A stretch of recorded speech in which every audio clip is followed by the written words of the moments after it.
তো মই ক'লৈকে পঢ়াইছিলোঁ ইলহামা চাইটত students exercise 13.3 is beginner question number 1 तक हमने शायद पढ़ाया था। क्वेश्चन नंबर 2 पढ़ाम क्वेश्चन नंबर 1 लगे पढ़ाई 13.3 क्वेश्चन नंबर 1 लगे पढ़ाई आज 13.3 exercise take out 13.3 question number 2 এইবিলাক অলৰেডি হৈছে অলৰেডি প্ৰেক্টিছটো বুজাই দিছোঁ গোটেইটা তহঁতক কৰিব দিছিলোঁ নাজানো কিমানজনে কৰিছা কিমানজনে কৰা নাই আই ডোন্ট নো তো বেছ termকে এটা বুজি পাইছানে পা নাই for example suppose question number 2 13.3 is question number 2 exercise 13.3 दो नंबर क्वेश्चन क्या दिया है a bag contains 4 red and 4 black balls another bag contains 4 red and 4 black balls another bag contains 2 red and 6 black balls 2 bag is there very simple sum it is bag number 1 it is bag number 2 इसका नाम होगा आपका E1 इसका नाम होगा आपका E2 तो पहले क्या होगा बोल कि E1 मतलब E1 is bag 1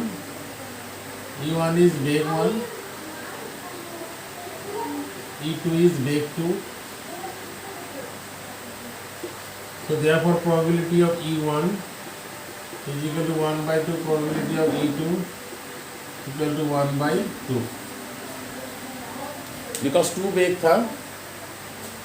बेग था इसको भी सिलेक्शन करने का चांसेस 1/2 इसको भी सिलेक्ट हाफ इसमें भी जाने का चांसेस 50% है इसमें भी जाने का चांस आज ज़्यादा बात नहीं करेंगे हम लोग शाम करेंगे तो पहला बेग में 3 red 4 black 4 red 4 black red 4 था ब्लैक 4 था और सेकेंड बेग में आपका था 2 रेड 6 ब्लैक रेड था 2 ब्लैक था 6 और A is the event for the हमने जो हाफ डाल दिया था हाफ डाल के हमको क्या निकाला था हमने क्या मिला था हमको मिला था one of the two bag is selected at random and ball is drawn from the bag which is found to be red colour मतलब A would be the event for the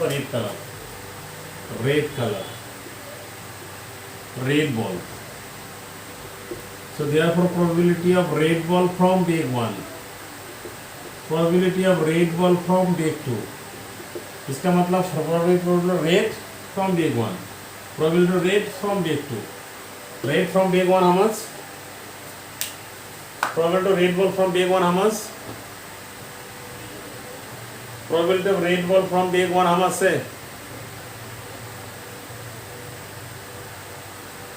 sound नहीं आ रहा क्या hello students probability of rate from bag 1 is how much अरे bag 1 का red ball कितना है 4/8 equal to 1/2 total red ball from bag 2/8 equal to 1/4 by Bayes theorem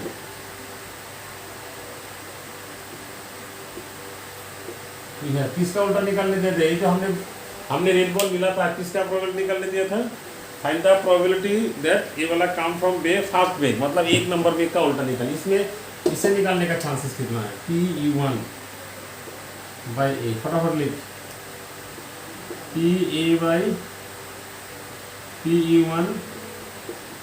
into PA by E1 नीचे तो class होगा सब PE1 PA by E1 मतलब direct PA plus PE2 जितना भी होगा उसको टोटल का समेशन होता है A by E2 खाली वैल्यू लिखा हुआ आंसर लिख लेंगे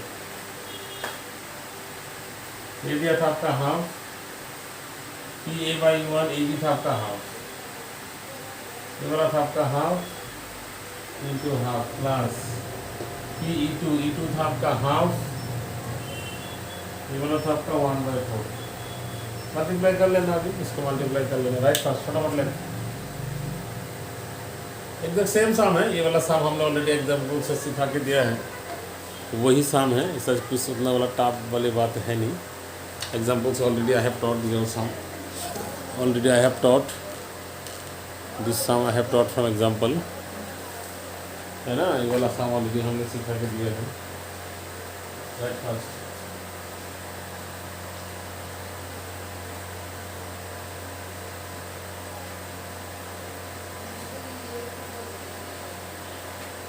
नेक्स्ट नंबर. इसका आंसर कितना है? इसका आंसर कितना है? What answer you got from here son after simplification? ऊपर हो गया आपका 1/4, नीचे हो गया आपका 1/4 plus 1/8.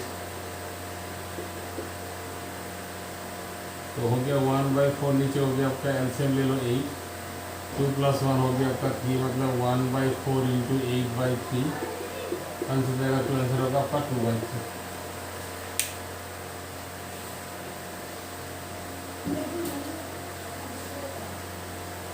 Now number 3.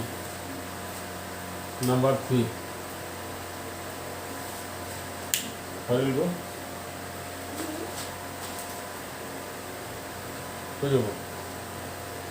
Number 3 look. Number 3 is given. Question number 3 is given.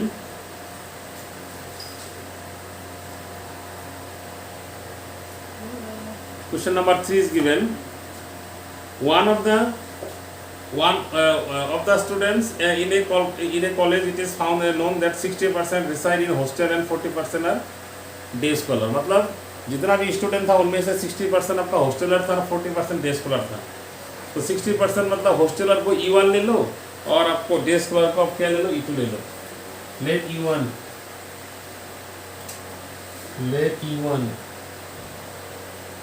Hosteller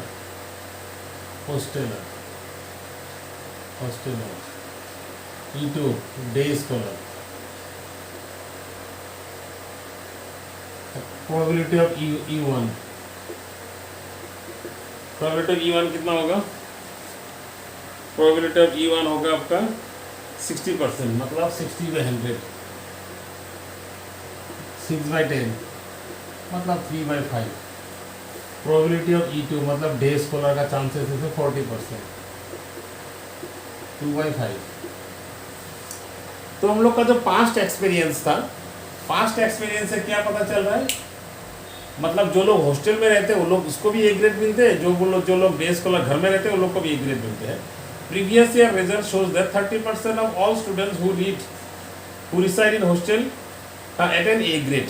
30% जो हॉस्टल में रहते हैं उसका 30% ए ग्रेड मिलते हैं.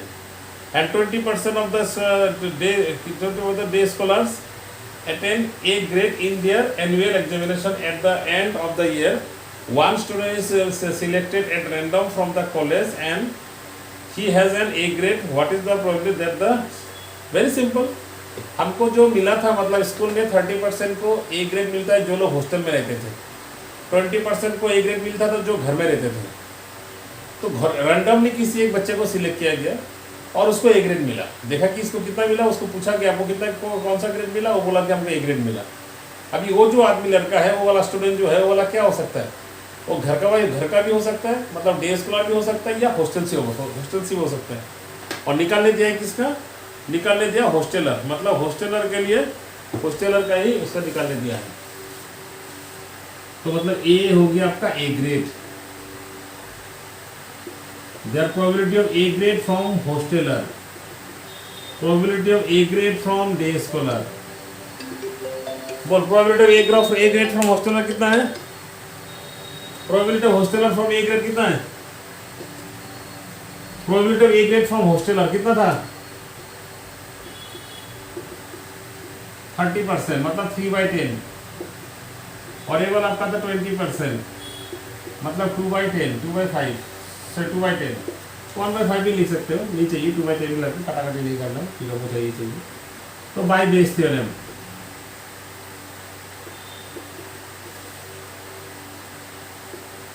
प्रोबेबिलिटी ऑफ किसका?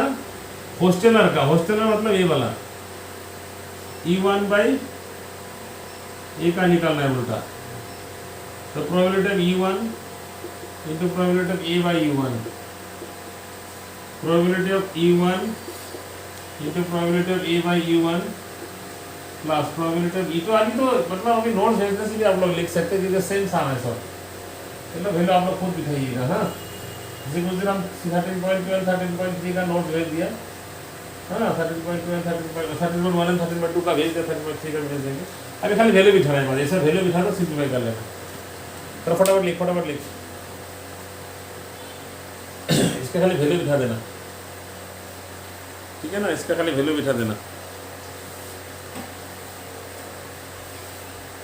इसको वैल्यू बिठा के देख कर कितना आंसर, सिंप्लीफाई कर, simplify yourself, put the values and tell me the answer. Put the values and tell me the answer.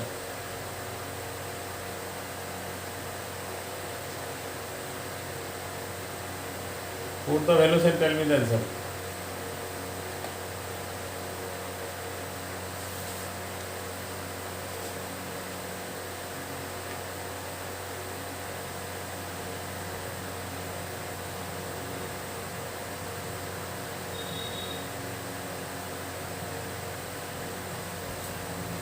फटाफट put the values and tell me the answer. कितना आंसर? 9/13। 9 बाई, हो सकता है 9/13 भी,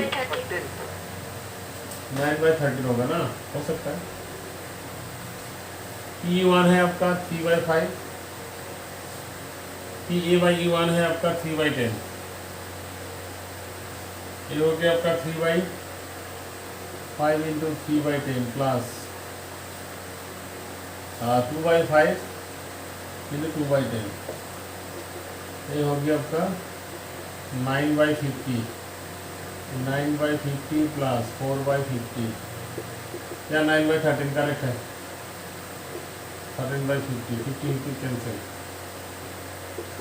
9/13 इजी। ये सब already हमने एग्जाम्पल से समझा के दिया था, ये सब एग्जाम्पल का ही साम है, वही एग्जाम्पल का ही साम है ना। कोई हॉस्टल में रहते थे, कोई घर में रहते थे। हॉस्टल में रहने का चांसेस 60% था, घर में रहने का 40% था। अभी कैपिटल ए चाहिए हमको, और कैपिटल ए के लिए हमको क्या करना है? कैपिटल ए के लिए, कैपिटल ए मतलब जिसको निकालने देता है। तो क्या बोला था, जो रैंडमली सिलेक्ट किया था, जो मिला था उसको कैपिटल ए बोला जाता है। तो रैंडमली एक स्टूडेंट को सिलेक्ट किया था, उसको पूछा था आपको कौन सा ग्रेड मिला बाबू, उसने बोला हमको सर हमको ए ग्रेड मिला, इसलिए कैपिटल ए को आपको ए ग्रेड लेना है ना। अभी ए ग्रेड कहाँ से मिलता है? हॉस्टल से भी मिलता है, क्योंकि E1 मतलब हॉस्टल है, और E2 मतलब घर से भी मिल सकता है, मतलब डे स्कॉलर है। तो इसीलिए probability of A grade from hostel और probability of A grade from day scholar. लेकिन हमने जो रैंडमली सिलेक्ट किया था उसको ए ग्रेड मिला था, रो वाला हॉस्टल का होने का चांसेस क्या है, मतलब प्रोबेबिलिटी ऑफ हॉस्टल जिसको ए ग्रेड मिला, इसका मीनिंग है प्रोबेबिलिटी ऑफ E1 कंडीशन ए, मतलब E1 मतलब हॉस्टलर, ए मतलब ए ग्रेड, मतलब प्रोबेबिलिटी ऑफ हॉस्टलर जिसको ए ग्रेड मिला। प्रोबेबिलिटी ऑफ हॉस्टलर अगर उसको ए ग्रेड मिलता है तो probability of hosteller when A grade is given. तो इस टाइप का जो भी है, तो इस टाइप का। तो समझ में आया आप लोग को स्टूडेंट्स? समझ में आया ना? Very good. तो नंबर 4 फॉर आप लोग खुद ट्राई करो एक बार, देखो कर सकते हैं कि नहीं कर सकते हैं। उसमें क्या बोल दिया था, in answering a question on a multiple choice test a student either knows answer और गेस। मतलब मल्टीपल चॉइस क्वेश्चन मतलब 4 क्वेश्चन होता है, सर 4 आंसर होता है, उनमें से एक करेक्ट होता है। तो एक student either he knows the answer और ही गेस, मतलब आइदर उसका आंसर आते हैं वरना वो आइडिया करके देता है। जब आइडिया करके देता था तब भी थोड़ा बहुत पॉजिटिव मतलब करेक्ट हो जाता था, और जो नो द आंसर उसका तो पूरा करेक्ट होगा। जो नो द आंसर उसका अगर मतलब लिखेंगे तो उसका करेक्ट ही होगा कन्फर्म है, लेकिन जो आइडिया करके देते हैं उसमें भी थोड़ा बहुत करेक्ट उसका होता है। सभी देखो इसमें क्या है, let 3/4 that's the probability that he knows the answer, मतलब जानने का चांसेस है 3/4, मतलब 75% उसके आंसर आते हैं, और 1/4 उसने गेस करते हैं, उसके आंसर नहीं आते लेकिन वो वाला गेस करते हैं। 25% क्वेश्चन उसने क्या करता है कि गेस करते हैं, मतलब 75% उसको आता है, 25% उसको नहीं आता है, लेकिन उसका आइडिया से उसका आंसर देता है। इसलिए E1 ले लो कि नोज द आंसर, E2 ले लो ये गेस द आंसर। तो फिर E1 और E2 का बीच में इंटरसेक्शन नाल सेट होगा और उसका यूनियन पूरा क्वेश्चन आएंगे तो पार्टीशन होगा। हम बोला था अगर बेस थ्योरम आपको अप्लाई करना है पहले उसको पार्टीशन बनना है। At first you have to make that, मतलब you have to confirm whether E1 and E2 they are partition और नॉट, दे फॉर्म पार्टीशन और नॉट। तो अगर उसको पार्टीशन बनना है तो लोग का इंटरसेक्शन नाल सेट होना है और दोनों का यूनियन जो होगा, यूनियन आपको कंप्लीट सेट आना है। तो इसमें E1 he knows, E2 he guess the answer. तो E1 और E2 नोज एंड गेस के आंसर में कुछ तो कॉमन है नहीं, है ना। वो इंटरसेक्शन नाल सेट होगा और वो यूनियन करने से पूरा क्वेश्चन जितना भी 100% क्वेश्चन है आ जाएंगे, क्योंकि 75% उसको आता था, 25% उसको नहीं आता था, गेस करता था, ठीक है। तो E1 मतलब ले ली he knows the answer, E2 मतलब ही गेस द आंसर। तो let E1 he knows the answer, he knows the answer, and E2 he guessed the answer, GU guessed the answer, GUE double SS guesses the answer, है ना। So probability of E1 मतलब he knows the answer था आपका 3/4 और probability of guess the answer था आपका automatically 1/4 ही होगा, क्योंकि दोनों मिला के 100 होना चाहिए, दोनों मिला के 100 होना चाहिए, दोनों मिला के 100 ही हो जाएंगे। अच्छा अभी ए जो होगा, ए क्या दिया है, अभी उतना तो बहुत सारा क्वेश्चन दिया था, अभी एक सिलेक्शन किया, रैंडमली सिलेक्ट किया, अभी देखो वो वाला करेक्ट है कि नहीं है बोल के।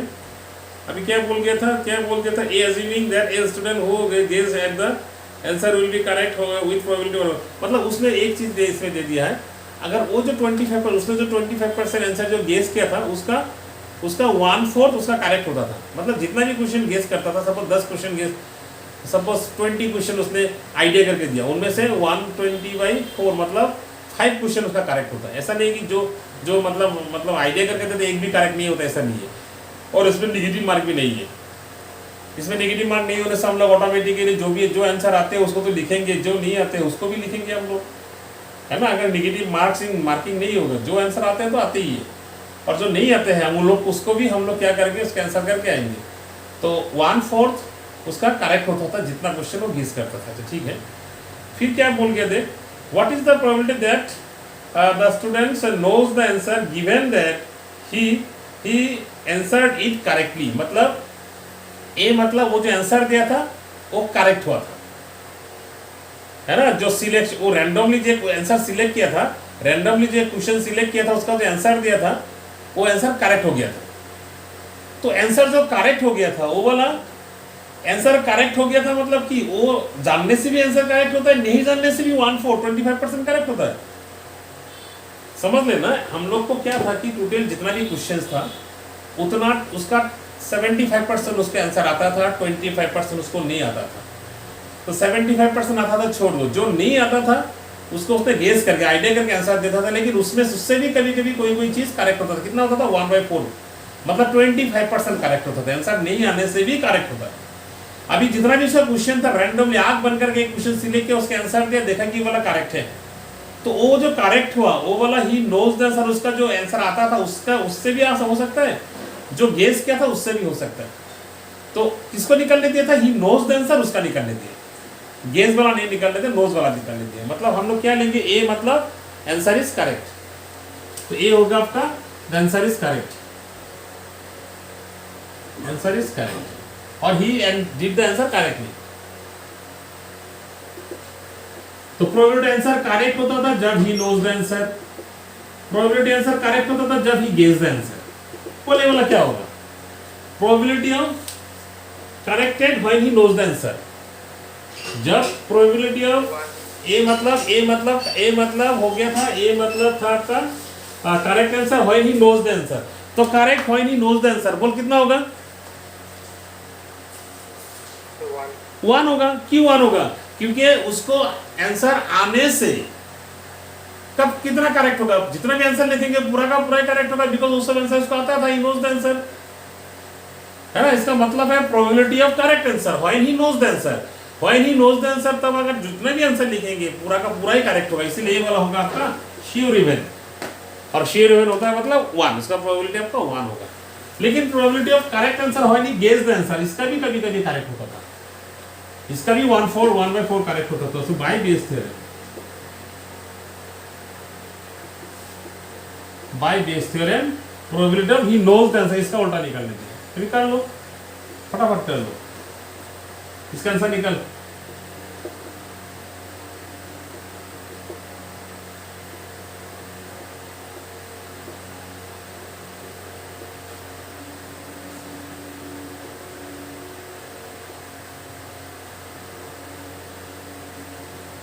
इसका आंसर निकल।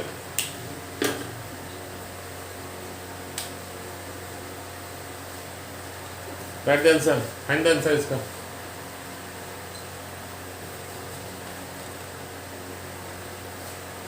Find the answer by Bayes theorem.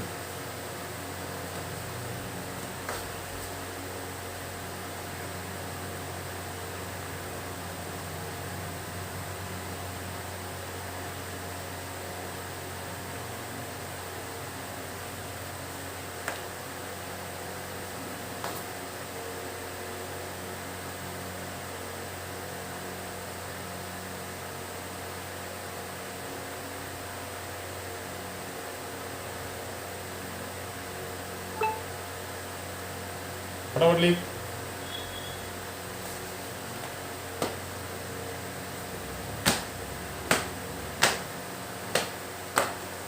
हो गया, ये वाला हो गया। कितना है आंसर?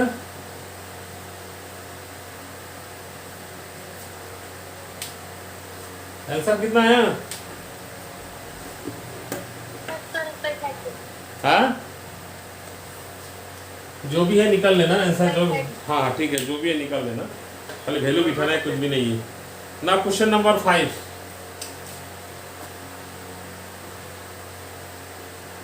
क्वेश्चन नंबर 5, ये वाला भी हमने कर दिया था, जो HIV वाला था, ब्लड टेस्ट, ठीक है ना, एग्जैक्टली वही साम है। A laboratory blood test is 99% effective is detecting a certain disease when it is infect। मतलब अगर जिसका मतलब बीमारी पहले से होता है, ऑलरेडी एग्जैक्टली होता है, एक्चुअली होता है, उसका 99% उसका पॉजिटिव दिखाता है। सपोज 100% का ऑलरेडी बीमारी है, उसका 99 का पॉजिटिव दिखाएंगे, 1% का नहीं दिखाएंगे। ये बोला ऑलरेडी हमने एक्सप्लेन किया था, इसका ज़्यादा टाइम वेस्ट नहीं करेंगे। हाँ, in fact present. However, the test also will have the false positive result। कभी कभी false भी दिखाता है, नहीं होने से भी उसको है बोल के दिखाता है। For 0.5% of the healthy person tested, that is, if a healthy person is tested, then with probability 0.00% the test will imply that he has disease। मतलब 0.5% का जिसका हेल्दी पर्सन था, जिसका बीमारी नहीं था, उसका भी पॉजिटिव दिखाता है, क्योंकि ये वाला फॉल्स ही रिपोर्ट होता है। होने का जिसका एक्चुअली होता है, उसका 99% को मतलब है बोल के दिखाता है, 1% को नहीं बोल के दिखाता है। और जिसका एक्चुअली बीमारी नहीं होता है, उसका भी 0.01% है। Now from the large population, जैसे कि from Barpeta road, 0.1% present the population actually has the disease. मतलब बॉरपेटा पे एक्चुअली 0.1% का बीमारी है। अभी रैंडमली बॉरपेटा से किसी भी एक लड़का को सिलेक्ट, एक स्टूडेंट को या कोई भी एक आदमी को सिलेक्ट करके उसका ब्लड टेस्ट करने से उसका अगर पॉजिटिव आएंगे, तो ये वाला आप नहीं बोल सकते हो एक्चुअली उसका बीमारी था। उसका बीमारी नहीं होने से भी पॉजिटिव दिखाता है, उसका बीमारी नहीं होने से भी पॉजिटिव दिखाता है। इसीलिए आपको क्या है कि ये वाला एक्चुअली उसका था या एक्चुअली उसको नहीं था, उसको निकालने देगा। अभी किसको निकालने दिया? हाँ, that a person has the disease given that the test, मतलब उसको एक्चुअली है कि नहीं, उसका एक्चुअली बीमारी था कि नहीं, इसको पॉजिटिव रिजल्ट जो आया, ब्लड टेस्ट हमने जो किया उसको जो पॉजिटिव आया, एक्चुअली में उसका बीमारी था कि नहीं, उसको निकालने दिया। तो एक काम करो, E1 ले लो, एक्चुअली बीमारी था, E2 ले लो, एक्चुअली बीमारी नहीं था। Actually has disease, actually has no disease. तो E1 होगा आपका E1 होगा आपका एक्चुअली हैज डिजीज, और E2 actually has no disease. Therefore probability of E1, बोल तो प्रोबेबिलिटी एक्चुअली कितना परसेंट का डिजीज था, कितना जन का डिजीज था, बोल एक्चुअली में कितना जन का डिजीज था। E1 मतलब एक्चुअली में उसको डिजीज था, E2 मतलब एक्चुअली में उसका डिजीज नहीं था। तो E1 मतलब एक्चुअली में कितना परसेंट का डिजीज होता था, मतलब डिजीज होता था एक्चुअली में। फ्रॉम द लार्ज स्केल कितना आदमी का मतलब कितना परसेंट का डिजीज था?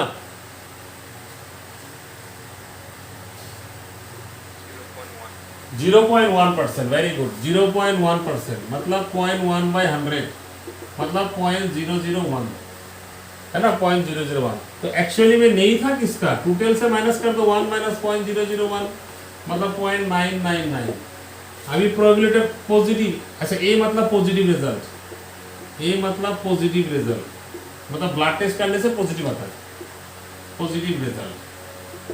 सो therefore probability of positive result जब उसका एक्चुअली में डिजीज था, प्रोबेबिलिटी ऑफ पॉजिटिव रिजल्ट जब उसका एक्चुअल में डिजीज नहीं था। E1 मतलब पॉजिटिव, ए मतलब पॉजिटिव, E1 मतलब एक्चुअल में डिजीज था। तो बोल एक्चुअल में जिसका डिजीज होता है उसका कितना % पॉजिटिव दिखाता है? बोल एक्चुअल में जिसका डिजीज होता है उसका पॉजिटिव कितना % का दिखाता है? एक्चुअल में जिसका डिजीज होता है उसका कितना % का पॉजिटिव दिखाता है? बोल। हेलो स्टूडेंट्स, हम बोला कि एक्चुअल में जिसका पॉजिटिव होता है उसका कितना % का पॉजिटिव दिखाता है? 99%। वेरी गुड, 99% मतलब 99/100, 99/100 मतलब 0.99। अच्छा, एक्चुअल में उसका पॉजिटिव दिखाता है, एक्चुअल में डिजीज नहीं होता है, कितना % का? एक्चुअल में उसका डिजीज नहीं था तब भी इसको पॉजिटिव दिखाता है, कितना %? कितना %? हाँ, कितना %? उसका बीमारी नहीं था लेकिन उसको पॉजिटिव दिखाता है, कितना % का दिखाता है? बोल। हाँ, 0.5%, 0.5% मतलब 005। अभी bye Bayes theorem, Bayes theorem actual में मतलब इसका उल्टा निकाल दिया है। एक्चुअल में डिजीज था जब पॉजिटिव होता था, वो जो हमको रैंडमली एक जन को सिलेक्ट किया था उसका जो पॉजिटिव आया था, एक्चुअल में इसका डिजीज था कि नहीं, मतलब एक्चुअल में डिजीज था उसको निकालना है, मतलब एक्चुअल वाला निकालना था, मतलब ये वाला निकाल लेना, वैल्यू बिठा के निकाल लेना। E/E1 probability of E1 into probability of A/E1 plus probability of E2 into probability of A/E2। Right, first इसका वैल्यू निकाल, लिख ले, इसका वैल्यू घर में भी निकाल लेना, या आप लोग निकाल लो, जो भी है कर लो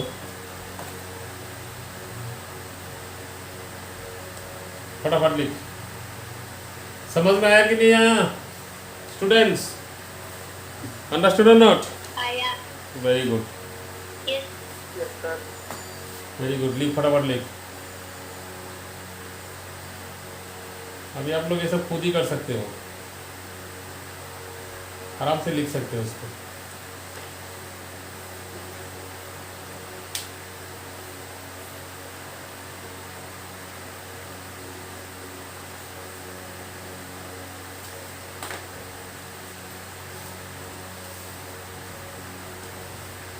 नाउ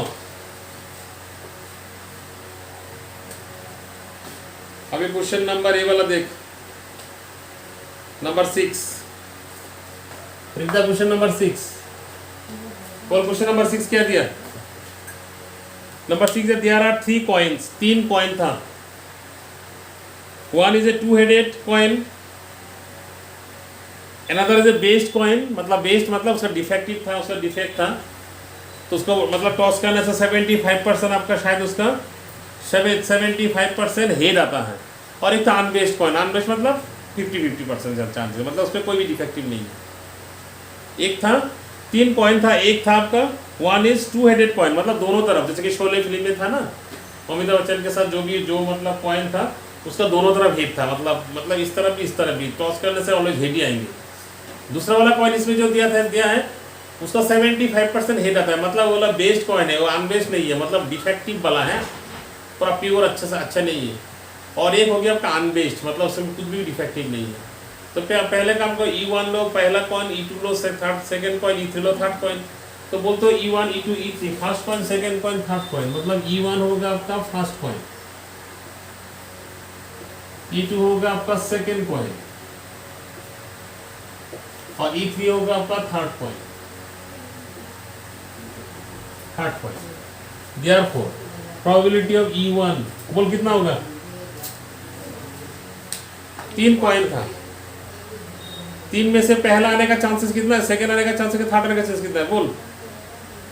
तीन में से कोई एक आएंगे, 1/3 1/3 1/3 1/3, ए भी 1/3, प्रोबेबिलिटी ऑफ E2 ए भी 1/3, प्रोबेबिलिटी ऑफ E3 तीनों एक साथ भी लिख सकता, P1 equal to P2 equal to P3 equal 1/3 भी लिख सकते।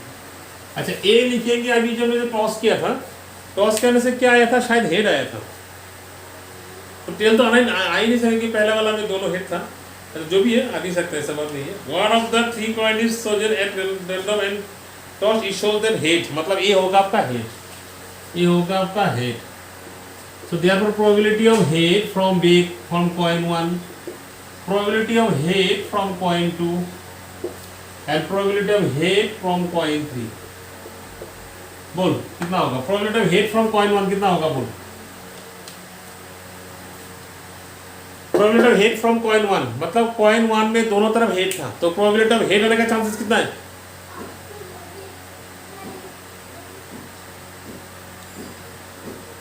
कॉइन 1 दोनों तरफ हेड था, बोथ साइड हेड था, तो उसमें हेड आने का चांसेस कितना है बोल? बोल फटाफट बोल। हेलो, प्रोबेबिलिटी ऑफ हेड आने का चांसेस कितना है? दोनों तरफ हेड था, 1 होगा ना, तो 100% होगा, मतलब टॉस करने से हेड होगा, ठीक है। Both side there is head on the both side, मतलब इस तरफ भी उस तरफ भी, जितना बार टॉस करोगे आपको 100 ही उसके हेड ही आएंगे, मतलब ये 2/2 मतलब 1/, ये हो गया आपका 1। अच्छा इसका कितना होगा? इसका तो बेस कॉइन था, इसमें हेड आने का चांसेस फ्रॉम कॉइन 2, हेड आने का चांसेस फ्रॉम कॉइन 2 कितना होगा बोल? कितना परसेंट था? ये वाला बेस्ड कॉइन था, मतलब डिफेक्टिव वाला था, 75% हेड आता था, मतलब इसका हो गया आपका 75/100 मतलब 3/4, और इसका था आपका बेस कॉइन मतलब 1/2, सॉरी अनबेस्ड कॉइन मतलब हेड आने का चांसेस 1/2, टेल का भी 1/2, मतलब इक्वल चांसेस होता था उसका बाय बेस थ्योरम।